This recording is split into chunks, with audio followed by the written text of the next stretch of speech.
পরহেজগারদের দুইটা ভাগ, একটা হলো রাজনৈতিক পরহেজগার, আর একটা গ্রুপ হলো অরাজনৈতিক পরহেজগার। এটা রাজনৈতিক পরহেজগার আর একটা অরাজনৈতিক পরহেজগার। যারা রাজনৈতিক পরহেজগার এই লোকগুলিকে মানুষে গালি দেয়। যারা গালি দেয় তারা কারা? যারা মানব রচিত আইনের দালালি করে। যারা মানব রচিত আইনের দালালি করে, যারা আল্লাহর গঠনতন্ত্র বাদ দিয়ে মানুষে একটা গঠনতন্ত্র বানাইছে সেই গঠনতন্ত্রের রাজনীতি করে, এই লোকগুলি আল্লাহর গঠনতন্ত্র দিয়ে দল করা লোকদেরকে গালি দেয়। সবাই ঠিক বলার দরকার নেই, যারা মুসলমান তারা কথা বলবেন। তাহলে পরহেজগার কয় প্রকার? একটা রাজনৈতিক পরহেজগার আর একটা অরাজনৈতিক। অরাজনৈতিক পরহেজগার যেটা, এটা হলো মুনাফেক পরহেজগার। এটা কি পরহেজগার? এরা সব জায়গায় আছে, এরা সব জায়গায়, এরা যখন যার তখন তার, এটাই মুনাফিকি। সম্মানিত ভাইয়েরা, বুখারী শরীফের 660 নম্বর হাদিস, আল্লাহর নবী বলেন, কিয়ামতের দিন আল্লাহর রহমতের ছায়া ব্যতীত যেদিন কোনো ছায়া থাকবে না, ওই কঠিন মহাশর ময়দানে আল্লাহ রব্বুল আলামিন 7 শ্রেণীর মানুষদেরকে তার আরশের ছায়া তলে ছায়া দান করবেন। সুবহানাল্লাহ। কয় শ্রেণীর মানুষ? 7 শ্রেণীর মানুষ।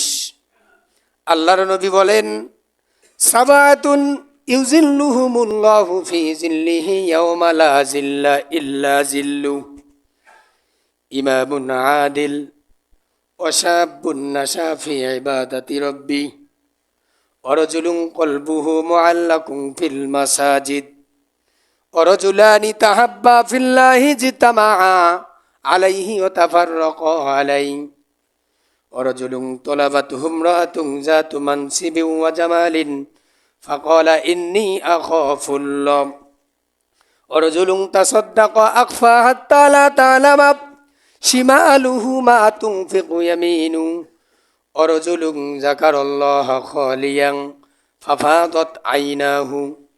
আল্লাহর নবী বলেন, কিয়ামতের দিন যে 7 শ্রেণীর মানুষ আল্লাহর আরশের ছায়া তলে ছায়া পাবেন, তার মধ্যে 1 নম্বর হলো ইমামুন আদিল, ন্যায়পরায়ণ শাসক, ন্যায়পরায়ণ শাসক।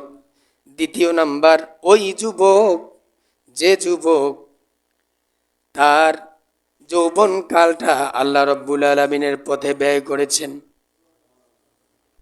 3 নাম্বার ওই ব্যক্তি, যে ব্যক্তি ফজর পড়ে মসজিদ থেকে বের হয়ে যায়, মসজিদ থেকে বের হয়ে যাওয়ার সময় চিন্তা করে জোহরের নামাজের সময় কখন হবে, আবার প্রহর গণতে থাকে, আজান শোনার সঙ্গে সঙ্গে মসজিদের দিকে রওনা দেয়। এরকম নামাজি আছে না? 3 নাম্বার ওই সব ব্যক্তি যারা বন্ধুত্ব তৈরি করে আল্লাহর সন্তুষ্টির জন্যে, প্রয়োজনে বন্ধুত্ব ছিন্ন করে, তাও ওই আল্লাহর সন্তুষ্টির জন্যে। এরকম লোক নাই? আছে।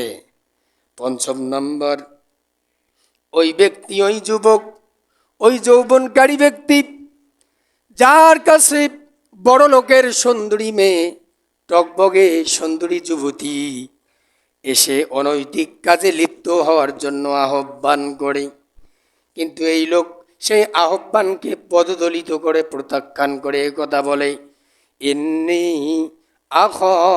আখাফুল্লাহ, নিশ্চয় আমি আল্লাহরে ভয় করি। কারে ভয় করি? আল্লাহরে ভয় করি। 6 নম্বর ওই দানকারী দান করে ডান হাতে, বাম হাত জানে না, বাম হাত টের পায় না। বাম হাতে দান করলে পরে ডান হাত টের পায় না, এরকম দানকারী আছে না নাই?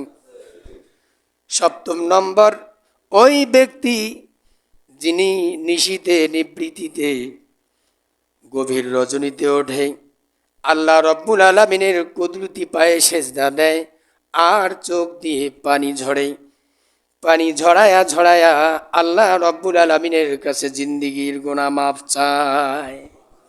এরকম লোক আছে না? আছে। তাহলে এই 7 শ্রেণীর মধ্যে 4র্থ নম্বর, আমি বন্ধুত্ব সৃষ্টি করব আল্লাহকে সন্তুষ্ট করবার জন্যে, আর বন্ধুত্ব ভেঙে ফেলবো তাও যারা বলেন আল্লাহর সন্তুষ্টির জন্য। নামাজ পড়ে মসজিদে, মসজিদ থেকে বের হয়েই মুনাফিকি করে মানব রচিত আইনের নেতার, মানব রচিত আইন দ্বারা নেতামি করে সেই নেতার গোলামি করে। আল্লাহর কসম, এই নামাজ আপনি পড়লেও যা, না পড়লেও তা। গত জুমায় বলেছি, যে ব্যক্তি নামাজও পড়ে রোজাও রাখে কিন্তু মানুষদেরকে মানব রচিত রাজনীতির আহ্বান করে। মানব রচিত রাজনীতি কি? আওয়ামী লীগ, জাতীয় পার্টি, আরও আছে যা যা তা। এলে মানুষে দল বানাইছি, সেই দলের কথা বলেন, সেই দলের গোলামি করে, কিন্তু নামাজও রোজাও।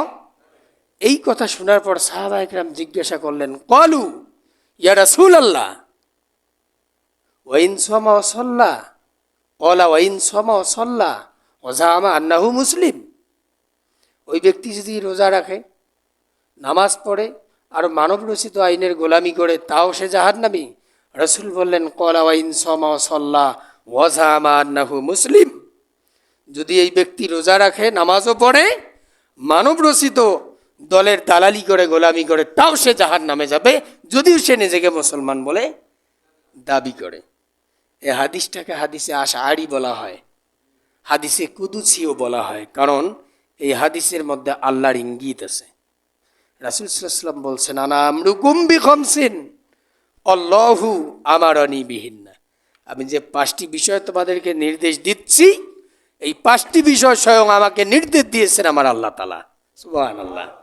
তাহলে কথা কার? আল্লাহ তাআলা।